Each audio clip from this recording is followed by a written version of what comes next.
Okay तो hello students, तो start करते हैं भैया आज की वीडियो। तो आज हमें बेसिकली टॉपिक पढ़ना है कॉम्बिनेशन ऑफ लेंसेज। इसका फॉर्मूला डिराइव करना है, फिर हम इस पे क्वेश्चंस भी करेंगे। ठीक है, तो फॉर्मूला देखो, आपके सिलेबस में जो है वो है थिन लेंसेज इन कॉन्टैक्ट। तो हम थिन लेंसेज ले लेते हैं, थिन लेंसेज इन कॉन्टैक्ट, यानी थिन लेंस होने चाहिए और वो एक मतलब कॉन्टैक्ट में रखे होने चाहिए। तो ये मैंने ले लिया थिन लेंस, कोई एक, ये मैंने दूसरा एक लेंस ले लिया जिसके बिल्कुल कांटेक्ट में रखा हुआ है ऐसे। ठीक है भाई, ये अब मैंने क्या किया, मुझे इसका इक्विवेलेंट फोकल लेंथ निकालना है। इक्विवेलेंट का मतलब होता है मैं दो लेंस यूज कर रहा हूं, अगर मुझे इन दो लेंस की जगह केवल एक ऐसा लेंस चाहिए जो इन दोनों का काम कर दे, तो उसको बोल देते हैं इक्विवेलेंट। ये मेरा लेंस 1, इसकी फोकल लेंथ f1, ये मेरा लेंस 2, इसकी फोकल लेंथ f2। ठीक, तो एक मैंने ऑब्जेक्ट माना, ये यहां से लाइट जाएगी इस तरीके से, तो पहला लेंस रिफ्रैक्शन शो करेगा। ठीक है, अभी हम मान लेते हैं कि लेंस 2 प्रेजेंट नहीं है, तो लाइट गई, पहले लेंस ने रिफ्रैक्शन किया। तो मान लेते हैं अगर लेंस 2 नहीं है, अगर लेंस 2 नहीं है तो ये लाइट जाके यहाँ पे जाके हिट करेगी I1 पर। ठीक है, तो ये लेंस 1 के लिए ऑब्जेक्ट है, ये आपकी इमेज है I1, बट एक्चुअल में तो लेंस 2 वहां पे रखा हुआ है। तो लेंस 2 क्या करेगा, लेंस 2 फिर लाइट को रिफ्रैक्ट करेगा, तो ये लाइट को थोड़ा और रिफ्रैक्ट कर देगा, ये तो ये इमेज बना देगा। ठीक, अब इसमें वही कंसेप्ट यूज हो रहा है जो बहुत पहले से यूज हो रहा था। लेंस 1 के लिए ऑब्जेक्ट कौन है, O, इमेज कौन है लेंस 1 के लिए, I1। अभी जो लेंस 1 की जो इमेज है I1, ये लेंस 2 के लिए किसका रोल प्ले करेगी, ऑब्जेक्ट। ठीक है, तो हम इसको सॉल्व कर लेंगे। इस डिस्टेंस को क्या बोलेंगे, ऑब्जेक्ट डिस्टेंस U, इस डिस्टेंस को बोल देंगे V1 और इस डिस्टेंस को बोल देंगे हम V। ठीक, तो लेंस 1, तो लेंस 1 पे चलते हैं। लेंस 1 का मैं O लिख देता हूं, O मेरा ऑब्जेक्ट है और I1 मेरा इमेज है। ठीक है भाई, ये फॉर्मूला लगा देता हूं मैं, lens makers sorry lens formula 1v1, क्योंकि ऑब्जेक्ट ये है, इमेज ये है, तो image distance v1 minus 1 upon u equals 1 upon f1। Clear भाई, ये आ गया फर्स्ट। लेंस 2, अब लेंस 2 के लिए ऑब्जेक्ट कौन होगा, I1, और इमेज कौन होगी, I। ठीक है, तो लेंस 2 I1 जो है वो आपका ऑब्जेक्ट और I जो है यानी ऑब्जेक्ट का रोल प्ले करेगा I1। ठीक, तो 1 upon V minus 1 upon U की जगह क्या लिखेंगे भाई, इसका ऑब्जेक्ट तो I1 है, तो 1 upon V equals 1 upon F2। ये इक्वेशन नंबर 2। इक्वेशन 1 और 2 को ऐड कर दो, 1 upon V1 minus 1 upon V1 निकट जाएगा, तो ऊपर से कितना आ जाएगा, 1 by V minus 1 by U equals 1 upon F1 plus 1। अब ये 1 by V minus 1 by U, इसको हम 1 अपॉन फोकल लेंथ लिख सकते हैं, तो इसको लिख देंगे 1 अपॉन F इक्वलेंट। तो 1 upon F equivalent is 1 by F1 plus 1 by F2। तो this is our focal length का फॉर्मूला। क्लियर, अब पावर आपको पता है, power is 1 upon focal length, तो मैं क्या बोल सकता हूँ, P equivalent equals P1 plus P2। तो फोकल लेंथ इनवर्सली ऐड होती है, पावर डायरेक्टली ऐड हो जाती है। और अगर मैं मैग्निफिकेशन बोलूं M इक्वलेंट, तो मैग्निफिकेशन जो होती है वो मल्टीप्लाई हो जाती है, M equivalent is M1 into M2। ठीक है भाई, तो ये आ गया हमारा। तो देखो भाई, ये वाला क्वेश्चन देखो, find the magnification produced by the combination of lenses as shown in the figure. दो लेंस दे रखे हैं, एक दूसरे के पास रखे हुए हैं, एक ऑब्जेक्ट है 10 सेंटीमीटर पे रखा हुआ है, पहला लेंस की फोकल लेंथ 10 सेंटीमीटर, दूसरे लेंस की -20 सेंटीमीटर। हमें इसका मैग्निफिकेशन निकालना है। मैग्निफिकेशन मतलब M equals V by you, but यहाँ पे दो लेंस यूज हो रहे हैं, तो हमें इन दो लेंस की फोकल लेंथ का इक्विवेलेंट निकालना पड़ेगा। तो पहले मैं इक्विवेलेंट निकाल लेता हूँ, तो 1 upon F equivalent equals 1 by F1 plus 1 by F2। तो 1 upon F equivalent equals 1 by 10 minus 1 by 20, तो ये आ जाएगा आपका 1 बाई 20। तो F इक्विवेलेंट आपका आ गया भाई 20 सेंटीमीटर। क्लियर, ये इक्विवेलेंट फोकल लेंथ है।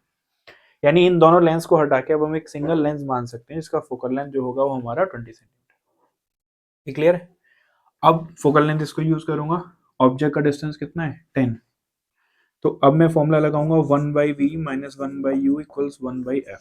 तो 1/v माइनस u कितना है -10, क्योंकि ऑब्जेक्ट यहाँ पे रखा हुआ है 1/20। तो इससे 1/v जो है वो आ जाएगा आपका 1/20 माइनस 1/10। तो 1/v जो है वो आपका निकल के आ जाएगा -1/20। So v will come out to be -20 centimetre. अब हम मैग्निफिकेशन निकाल देंगे। तो magnification m equals v upon u. v अभी निकाला आपने और u आपको पहले से पता है, u ये रहा ऑब्जेक्ट डिस्टेंस -10। तो मैग्निफिकेशन इस कॉम्बिनेशन की कितनी आ गई, m इक्वल्स 2। ठीक, तो देखो भाई ये वाला क्वेश्चन देखो, find the equivalent focal length of the system. 3 lens हमें दे रखे हैं, एक के पास एक रखे हुए हैं, हमें इनकी इक्विवेलेंट फोकल लेंथ निकालनी है। पहले का रिफ्रैक्टिव इंडेक्स 3/2, 6/5, 8/5। ठीक, ये रेडियस ऑफ कर्वेचर पहला और दूसरा 10 सेंटीमीटर, ये वाला और इधर वाला, इधर वाला और इधर वाला 20 सेंटीमीटर। क्लियर। तो हमें कैसे निकालना है, 1/f equivalent equals 1/f1 plus 1/f2 plus 1/f3। But ये f1 f2 f3 क्या है, इनकी फोकल लेंथ इन एयर। तो पहले हमें इन तीनों की फोकल लेंथ कैलकुलेट करनी पड़ेगी एयर में, उसके बाद हम इक्विवेलेंट वाला फॉर्मूला लगाते हैं। तो पहले की फोकल लेंथ देखो भाई, 1/f1 equals mu minus 1, formula सबको याद होगा फोकल लेंथ इन एयर का, mu minus 1 1/r1 minus 1/r2, ये फॉर्मूला है।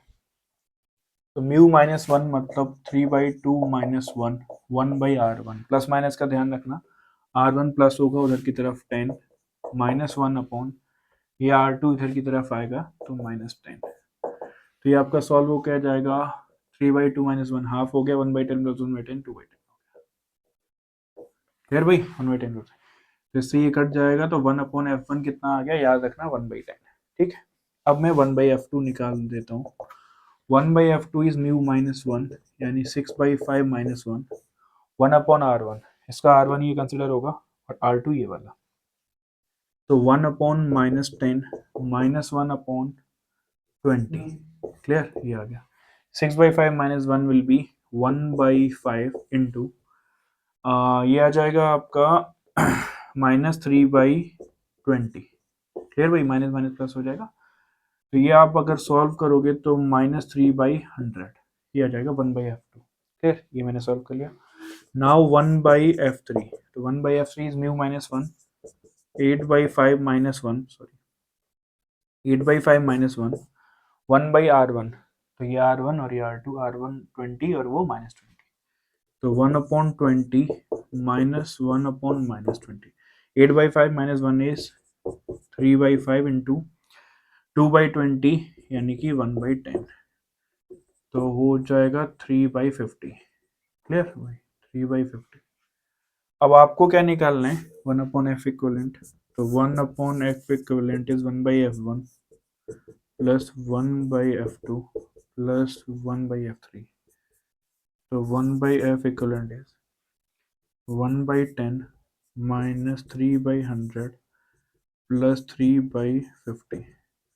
एलसीएम आ जाएगा 100, 10 माइनस 3 प्लस 6, तो 1/f इक्विवेलेंट आ जाएगा 13/100।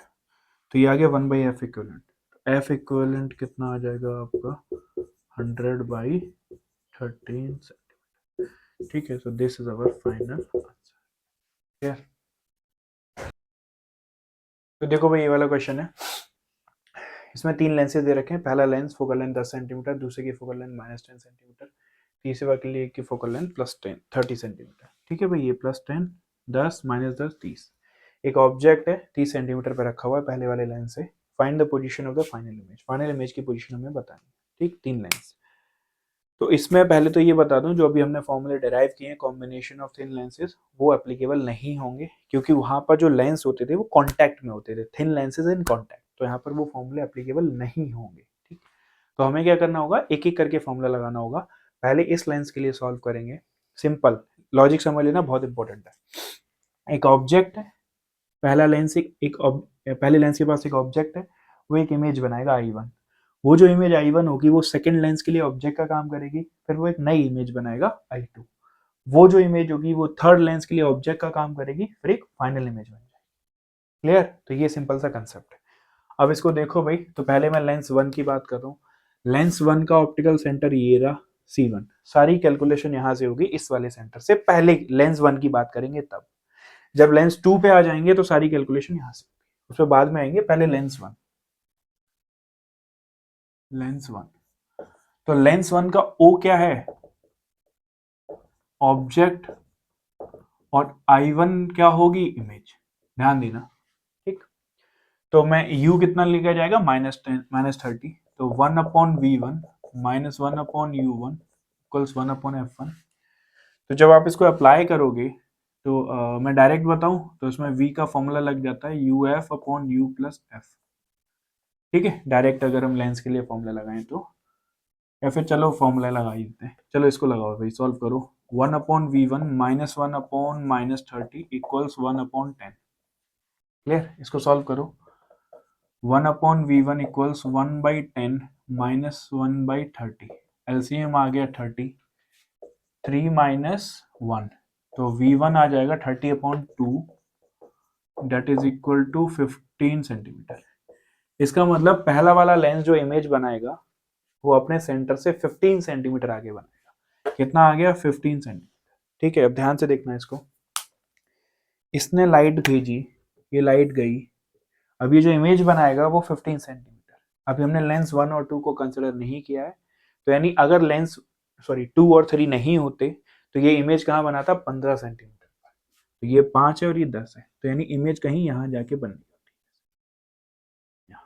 ये हमारी इमेज I1 यहाँ कहीं बननी होती है। क्लियर? अब ये जो इमेज I1 है वो सेकेंड लेंस के लिए किसका काम करेगी? ऑब्जेक्ट। ठीक है, तो अब ये जो I1 है, I1 will act as object for lens 2।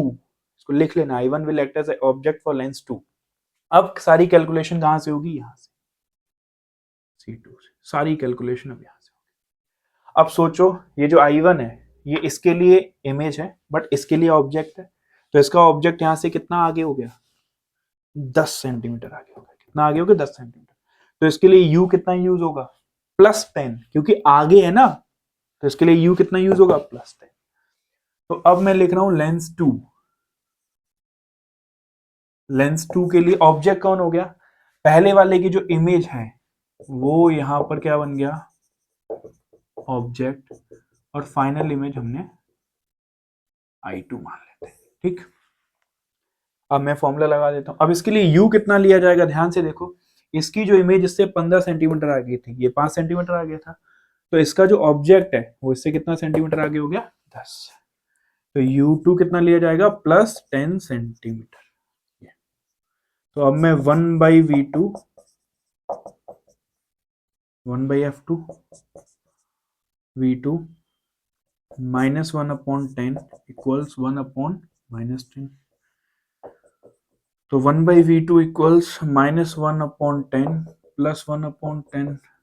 तो 1/V2 कितना आ गया? 0। अब ध्यान से देखो, 1/V2 0 आ गया, यानी V2 कितना आ गया? इन्फिनिटी। इसका मतलब सेकेंड लेंस जो इमेज बनाएगा वो कहाँ बनेगी? इन्फिनिटी पर। इन्फिनिटी पर कौन सी लाइट रे जाती हैं? जो पैरेलल होती हैं। तो सेकेंड लेंस कहाँ भेजेगा इस लाइट को? इन्फिनिटी। तो सेकेंड लेंस ने जो इमेज बनाई वो इन्फिनिटी पर है। इसका मतलब थर्ड लेंस का जो ऑब्जेक्ट है वो कहाँ होगा? क्योंकि सेकेंड लेंस की जो इमेज है वो थर्ड लेंस की क्या है? ऑब्जेक्ट। तो image of second lens will act as object for lens 3। तो अब आ जाते हैं लेंस 3 पर। अब सेकेंड लेंस की जो इमेज है वो यहाँ के लिए क्या हो जाएगी? अब फाइनल इमेज हमारी I3 बन जाएगी। क्लियर? तो अब U कितना लूंगा भाई? सेकेंड लेंस ने इमेज कहाँ बनाई? इन्फिनिटी, तो वो यहाँ U का काम करेगी। तो U3 कितना लिया जाएगा? +इन्फिनिटी, क्योंकि भाई इन्फिनिटी। तो 1/V3 -1/U3 1/F3। तो 1/V3 -1/infinity इक्वल्स 1/30। फिर ये 0 हो गया, तो V3 सॉल्व करके कितना आ गया? 30 सेंटीमीटर। तो फाइनल इमेज जो है वो 30 सेंटीमीटर पर बनेगी। कहाँ से? थर्ड लेंस के सेंटर से, यानी ये जो C2 है ना, इससे 30 सेंटीमीटर। तो ये हमारी फाइनल इमेज है और ये कितनी दूर बनेगी उससे 30 से। क्लियर? तो भाई ये एक्चुअल फिगर है, ऐसे जाएगा ऐसे जाएगा ऐसे, ठीक, क्लियर। मैं थोड़ा सा लास्ट स्टेप अगर कैलकुलेट नहीं करता तो भी मेरा थोड़ा काम चल जाता, मैं डायरेक्ट आंसर बता सकता था। कैसे? जब ये लाइट रे यहाँ पर पैरेलल हुई, सेकंड वाले की जो इमेज है वो इन्फिनिटी पे बनी, तो लाइट रे पैरेलल हुई, पैरेलल लाइट रे कहाँ मिलती है जाके? फोकस। उसकी फोकल लेंथ कितनी है? 30, ठीक, ठीक। तो देखो भाई ये वाला टॉपिक देखो, equivalent focal length of thin lenses separated by a distance from each other. अब तक क्या था, जो दो लेंस थे वो हमारे बिल्कुल चिपके हुए थे, थिन लेंसेज इन कांटेक्ट। अब अगर लेंस थोड़ा एक दूसरे से दूर होंगे तो उनका इक्विवेलेंट फोकल लेंथ कैसे निकालेंगे? एक तो तरीका वही है कि पहले लेंस पे फॉर्मूला लगाओ, दूसरे लेंस पे फॉर्मूला लगाओ। एक डायरेक्ट फॉर्मूला है वो भी देख लो। तो 1/f इक्विवेलेंट जो है वो आपका आ जाएगा इसमें 1/f1 plus 1/f2 minus D upon mu. अब ये म्यू क्या है? ये म्यू उस मीडियम का रिफ्रैक्टिव इंडेक्स है जो इनके बीच में है, ठीक है, मीडियम का रिफ्रैक्टिव इंडेक्स जो लेंस के बीच में है, minus D mu upon f1 f2, ठीक है। ये फोकल लेंथ आता है दो लेंस का जब वो थोड़ा सेपरेटेड हो। कितना डिस्टेंस सेपरेटेड हो? D distance. अब अगर मान लो ये लेंस सिंपल ऐसे ही दे रखे हैं, ऐसे लेंस दे रखे हैं आपको, ठीक है, ऐसे, और इनके बीच में कोई मीडियम गिवन नहीं है, तो अगर कोई मीडियम गिवन नहीं है और सेपरेशन डी है तो यानी ऑब्वियस है भाई एयर मान लोगे तो म्यू की वैल्यू कितनी हो जाएगी? 1। तो अब फॉर्मूला क्या आ जाएगा? 1/f equivalent is 1/f1 plus 1/f2 minus D upon f1 f2। क्यों? क्योंकि भाई म्यू जो होता है इसकी वैल्यू हमने 1 डाल दी, ठीक है। मीडियम होगा तो ये, और अगर मीडियम नहीं होगा एयर होगा, डी सेपरेशन होगा तो ये। तो देखो भाई ये वाला क्वेश्चन देखो, दो लेंस है, refractive index 3/2, refractive index 4/3, 20 centimetre 30 centimetre, radius vulture 12 24, दोनों के बीच में सेपरेशन है 12 सेंटीमीटर, ठीक है। तो सेपरेशन है तो सेपरेशन वाला फॉर्मूला यूज करेंगे। तो उसके लिए पहले हमें f1 और f2 निकालना पड़ेगा, ठीक है। तो पहले f1 निकाल लेते हैं, म्यू -1 यानी 3/2 -1, 1/r1, ये तो पॉजिटिव नेगेटिव सीख गए होगे भाई, 1/20 -1/-30, तो ये आ जाएगा आपका हाफ इंटू 1/20, तो कितना आ जाएगा? 5, 5/60, तो 12, ये आ जाएगा 24। तो 1/f1 जो है वो 1/24 आ गया, क्लियर। तो ये याद रखना, तो f1 बेसिकली हमारा आ गया 24 सेंटीमीटर, क्लियर, ये आ गया हमारा। अब आता है f2 निकाल लेते हैं, तो 1/f2 4/3 -1, 1/-12 minus 1/24, 4/3 minus 1 is 1/3 into LCM आएगा -24 -2 -1 तो हो जाएगा -3, फिर भाई -3, तो 3 से 3 कट गया, तो f2 हो जाएगा तुम्हारा निकल के -24 सेंटीमीटर, क्लियर, ये आ गया। तो अब हम इसको थोड़ा सॉल्व कर लेते हैं। तो फॉर्मूला कितना आएगा? 1/f equivalent is 1/f1 plus 1/f2 minus D upon mu f1 f2। तो 1/f इक्विवेलेंट इज 1/24 माइनस 1/24, ठीक है बना, f2 यहाँ से लिखा ना, माइनस डी कितना है भाई? सेपरेशन 12 अपॉन म्यू कितना है हमारा 1, और f1 f2 कितना है हमारा 24, f1 24, ये ना 1/3, 24 24 -2 -1 -3 इसे 3 के -24। चलो f1 कितना डालते हैं हम? 24, और f2 कितना डालते हैं? -24, ठीक है भाई, आ गया। म्यू 1 डाल दिया क्योंकि यहाँ पर बीच में कौन है? एयर है, तो म्यू 1 हो गया, ठीक। ये तो ये उड़ गया हमारा 12, माइनस से माइनस गया 12, 24 है 48, एफ इक्वलेंट आ गया आपको निकल के 48, so this is our answer, ठीक। तो भाई ये वाला केस देखो, relation between object and image velocity in lenses, ठीक है। तो इसमें हमारे बेसिकली दो केसेस हैं। तो केस वन मतलब ऑब्जेक्ट, जैसे हमने अगर ये लेंस मान लिया हमने, ठीक है, ये अपना लेंस ये ले लिया, तो मान लो ये जो ऑब्जेक्ट है हमारा, ये लेंस इधर मूव कर रहा है, इमेज जो है हमारी वो इधर मूव कर रही है, यानी कि ऑब्जेक्ट और इमेज जो है, object is moving parallel to principal axis, ठीक है। इमेज पे वैसे हम अभी ज्यादा ध्यान नहीं दे रहे, ऑब्जेक्ट, ये हमारा ऑब्जेक्ट गिवन है, इसकी वेलोसिटी हमें गिवन है, velocity of object principal axis के पैरेलल है। केस टू अभी मैं यहाँ पे करूंगा, इसमें ऑब्जेक्ट जो है वो प्रिंसिपल एक्सिस के परपेंडिकुलर मूव करेगा, मतलब ऐसे, ये है, यहाँ पे हमारा ऑब्जेक्ट होगा कहीं पर, और ये ऐसे मूव करेगा, ठीक है, प्रिंसिपल एक्सिस के परपेंडिकुलर। केस वन पे पहले आते हैं, object moving parallel to principal axis, ठीक है, इसको ध्यान से देखो। तो ये object moving parallel to principal axis, तो अगर मैं इसको सिंपल देखूं तो ये हमारा डिस्टेंस u कहलाता है, ये हमारा डिस्टेंस v कहलाता है, तो मुझे निकालनी है वेलोसिटी ऑफ ऑब्जेक्ट। अब मैं क्या करता हूँ, सिंपल फॉर्मूला लिखता हूँ, 1/v minus 1/u equals 1/v, ठीक। एक चीज ध्यान से देखना, किसी भी लेंस के लिए u और v चेंज होते रहते हैं, जैसे ऑब्जेक्ट चेंज करो कि इमेज डिस्टेंस चेंज हो जाएगा, तो u और v वेरिएबल होते हैं बट फोकल लेंथ कांस्टेंट। तो अगर मैं इस इक्वेशन को डिफरेंशिएट कर दूं, तो ये 1/v का डिफरेंशिएशन माइनस 1/v²dv, और ये प्लस माइनस माइनस प्लस हो जाएगा, प्लस 1/u² इक्वल 0, क्योंकि फोकल लेंथ का डिफरेंशिएशन कांस्टेंट है तो 0 हो गया।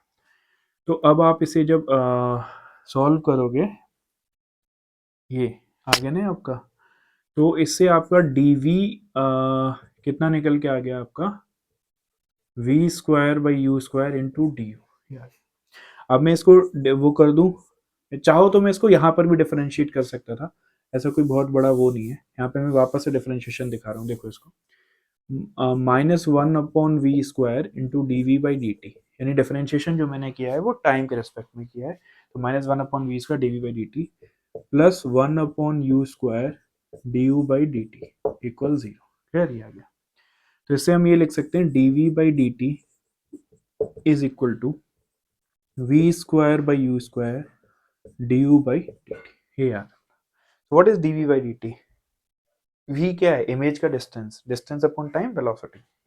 सो this is velocity of image, clear, in which direction, parallel, it is equal to v²/u², m होता है v अपॉन u, तो ये लिखा हुआ m² into velocity of object along parallel direction, ये आपको मिल गया, क्लियर।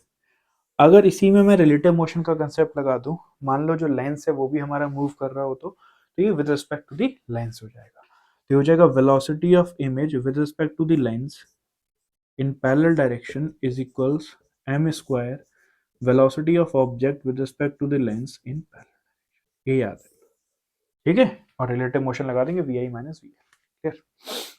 इधर अब ये हमारा ऑब्जेक्ट है, मान लो यहाँ पर हमारी कहीं इमेज है मान लेते हैं, तो ये हाइट ऑफ हमारा ऑब्जेक्ट हो गया और ये हाइट ऑफ हमारी इमेज, ऊपर नीचे से मतलब नहीं है, but height of image, height of object. तो इस बार ऑब्जेक्ट जो है प्रिंसिपल एक्सिस के परपेंडिकुलर मूव कर रहा है, ऑब्जेक्ट मूविंग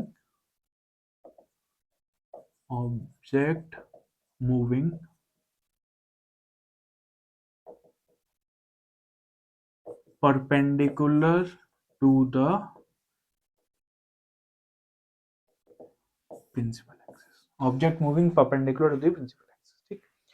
तो अब हम इसमें सिंपल फॉर्मूला लगा देते हैं, m equals height of image upon height of object, तो यहाँ तो सिंपल ही फॉर्मूला लग जाएगा, H I equals M H O, तो इसको ये करूँ dhi/dt equals m dho/dt, so this is velocity of image in which direction, perpendicular direction equals m velocity of object in perpendicular, फिर इसमें रिलेटिव वाला कंसेप्ट ले लेंगे, तो this is velocity of image with respect to the lens in perpendicular direction equals m velocity of object with respect to the lens in perpendicular, फिर तो ये इस तरीके से ये आ गया, क्लियर। तो देखो ये वाला क्वेश्चन देखो, एक लेंस दे रखा है, उसकी फोकल लेंथ 20 सेंटीमीटर है, एक ऑब्जेक्ट है 30 सेंटीमीटर पर रखा हुआ है, ऑब्जेक्ट 2 सेंटीमीटर पर सेकंड से आगे जा रहा है, लेंस 2 सेंटीमीटर पर सेकंड से पीछे आ रहा है, हमें find the velocity of the image बतानी है। ठीक, तो ये कौन सा वाला केस है, object is moving parallel to the principal axis. Case 1 जो parallel to the principal axis का फॉर्मूला क्या होता है, velocity of image with respect to the lens along principal axis is equal to m square velocity of object with respect to the lens along। ठीक है, ये याद है, ये फॉर्मूला हम यूज करें। उससे पहले हमें मैग्निफिकेशन निकालना पड़ेगा m, तो वो कैसे निकालेंगे, m चाहो तो हम डायरेक्ट निकाल सकते हैं, m equals F upon F plus you, या फिर डायरेक्ट v करके निकाल दो, तो v equals U F upon you plus F. You कितना है भैया आपका -30 इंटू 20 अपॉन -30 प्लस 20, तो -600 अपॉन सही है, तो कितना आ गया भाई 60, तो मैग्निफिकेशन कितना आ गया v अपॉन यू 60 अपॉन -30 कितना आ गया -2 आ गया। अब मैं इस फॉर्मूले को अप्लाई कर दे रहा हूँ यहाँ पर। ठीक है, अब इसको ध्यान से देखना, वेलोसिटी ऑफ रिलेटिव वेलोसिटी ना, velocity of A with respect to v is va minus vp, याद होगा, तो velocity of image minus velocity of lens in parallel equals m square, m ये निकला हुआ है, -2 का क्या कर दूं स्क्वायर।